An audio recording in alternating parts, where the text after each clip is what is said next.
안녕하세요. 임장TV 임다남입니다. 오늘은 최근 지속적으로 이슈가 되고 있는 금리 인상이 부동산과 어떤 관계가 있는지 말씀드릴게요. 그리고 지금 부동산 매매 어떻게 해야 하는지도 좀 알려드리겠습니다. 먼저 미국과 한국의 기준금리에 대해서 말씀을 드릴게요. 해당 표는 2000년부터 2022년까지의 금리의 변화입니다. 미국 금리의 경우 2000년 초반 6.5%에서 닷컴 버블로 인해 1%로 떨어졌다가 경제 회복이 보이며 금리가 5.25%까지 인상이 되었습니다. 그 이후에 서브프라임 사태로 인해 거의 제로금리 수준까지 떨어졌습니다. 거의 7에서 8년 동안의 제로금리 수준을 유지하다가 경제가 점차적으로 회복되는 국면에 들어서면서 다시 2.5%까지 금리가 인상이 되었는데, 아시다시피 코로나로 인해 다시 금리가 떨어졌습니다. 이 시기에 전 세계적으로 엄청난 양적 완화로 시장에 돈이 풀렸고 겨우겨우 경제를 잡아가고 있었죠. 문제는 최근 들어 인플레이션 이슈가 부각이 되고 자칫 세계 경제 붕괴의 위험성 때문에 페드에서 급속도로 금리를 올리는 중입니다. 다들 빅스텝, 자이언트 스텝에 대해서 들어보셨을 거라 생각이 됩니다. 현재 미국의 기준금리는 3.25%지만 앞으로 지속적으로 금리 인상이 예고되어 있기 때문에 굉장히 걱정이 많습니다. 다음은 한국 금리입니다. 한국 금리 역시 2000년대부터 2009년까지 3% 이상 최대 5.25%의 금리를 유지하다가 역시나 닷컴 버블, 서브프라임 사태로 최대 2%까지 금리가 떨어지게 됩니다. 이 떨어지는 칼날을 막지 못하고 있는 와중에 국내도 양적 완화를 굉장히 많이 했죠. 그래서 2020년까지 금리를 쭉 인하를 하게 됩니다. 다들 이 시즌에 대출도 많이 받고 그러셨죠. 그리고 코로나 시즌에 양적 완화, 우리나라도 양적 완화를 했으니까 그거의 여파, 그리고 인플레이션 때문에 최근 금리가 굉장히 빨리 올라가고 있습니다. 경제 회복을 하려면 금리 인상을 좀 해놔야 되고, 그 이후에 이제 불황이 되면 점차적으로 금리를 인하하는, 이게 경제를 좀 부양하는 정책이라고 생각하시면 좋을 것 같아요. 그리고 이제 최근 1년 금리 좀 살펴볼게요. 뉴스에서 많이 접하셔서 아시겠지만 미국의 금리 인상 속도가 엄청나게 빠르게 움직이고 있습니다. 거의 매달 금리가 오르고 있고 0.25%에서 3.5%까지 올리는데 고작 5달 정도밖에 걸리지 않았습니다. 미국 금리가 오르면 한국 금리 역시 인상될 수밖에 없습니다. 금리에 대한 자세한 내용은 다음에 좀 영상을 준비해서 말씀드리면 좋을 것 같고, 간략하게 말씀을 드리면 미국 금리보다 우리나라 금리가 낮을 경우 외국계 자본이 이탈되어서 국내 경기에 위기가 올 수 있습니다. 이에 최소한 미국과 금리를 맞추거나 그 이상의 금리를 유지하려고 하죠. 지난달 미국 금리가 자이언트 스텝으로 인해 2.35%를 돌파를 했고요. 3.25%를 돌파를 했고 국내 금리보다 굉장히 높은 상태입니다. 이번 달 한국은행의 금리 인상 발표가 있죠. 좀 살펴봐야 알겠지만 미국과 금리를 맞추기 위해서 굉장히 빠르게 인상할 것으로 보입니다. 단기적으로는 5%까지 금리가 좀 오르지 않을까 예상하고 있습니다. 자, 금리 추이는 좀 살펴봤고 부동산 거래 추이도 같이 좀 볼게요. 국내 부동산 거래는 지난 20년 12월을 기점으로 굉장히 빠르게 하락을 하고 있습니다. 중간중간 거래량이 좀 늘어가는 것처럼 보이지만 지금 거래량이 굉장히 준 상태죠. 작년만 해도 거래량이 줄어든다 라는 뉴스가 별로 없었는데 요즘 거의 매일 거래량이 줄어든다, 거래 절벽이다 라는 뉴스가 쏟아져 나오고 있습니다. 서울, 수도권뿐만이 아니라 전국적으로 거래량이 줄고 있는 시장으로, 문제는 매도 물량은 많은데 매수자가 없다는 게 전반적인 흐름입니다. 현재 매수 우위 시장인 상태인 거죠.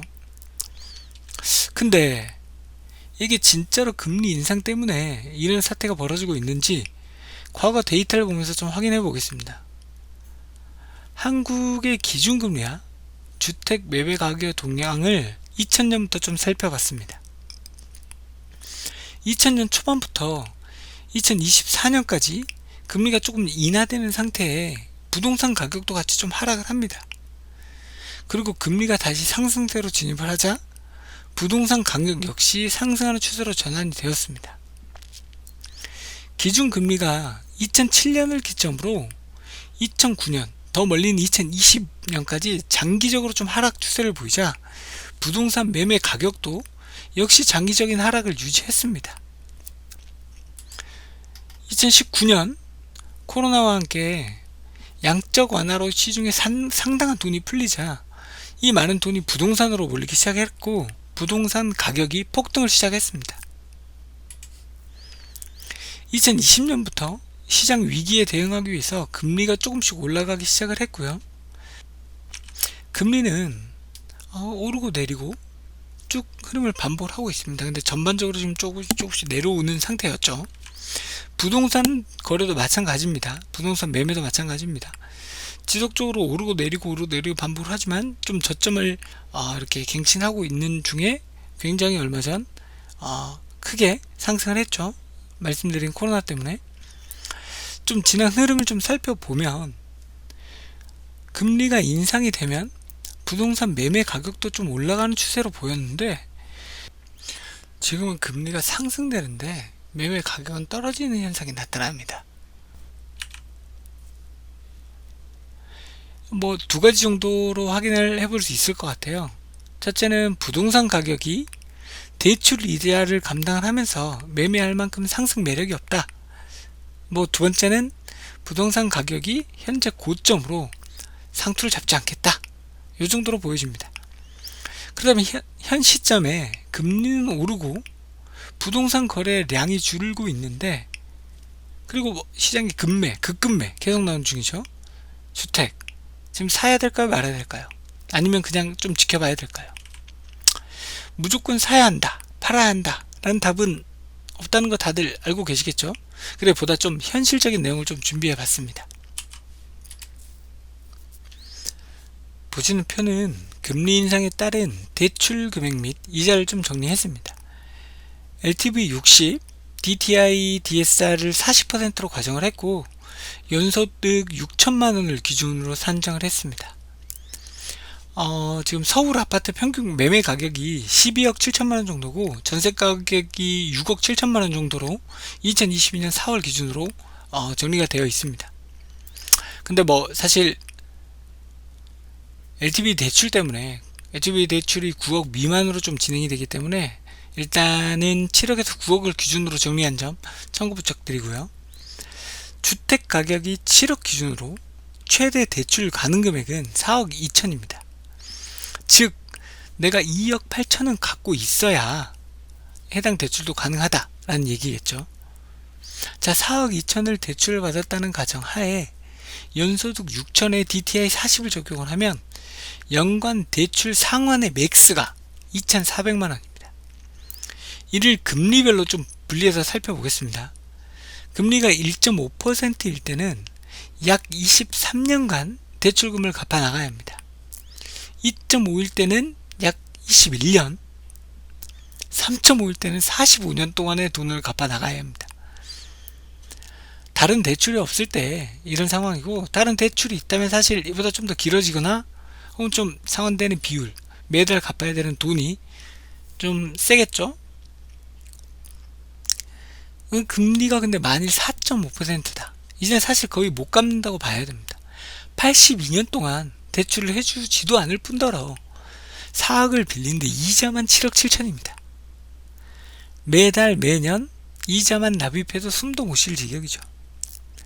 주택 가격이 8억, 9억이 넘어가면 이보다 좀 심각한 상황이 됩니다. 8억 기준 금리가 3.5%부터 대출이 불가능한 상태고 5.5%는 연간 대출 상환 한도가 초과돼서 대출 진행조차 되지 않습니다. 9억일 경우 1.5% 금리가 1.5%가 아니면 대출이 불가능하다고 봐야죠. 보시는 표의 경우 굉장히 단편적인 상황을 놓고 정리된 표라는 점 참고 부탁드리고 좀 붉게 표시된 거는 사실 뭐 가격을 정리하긴 했지만 거의 의미 없는 수준의 구간이라고 보시면 될 것 같아요. 자, 결론 좀 말씀드릴게요.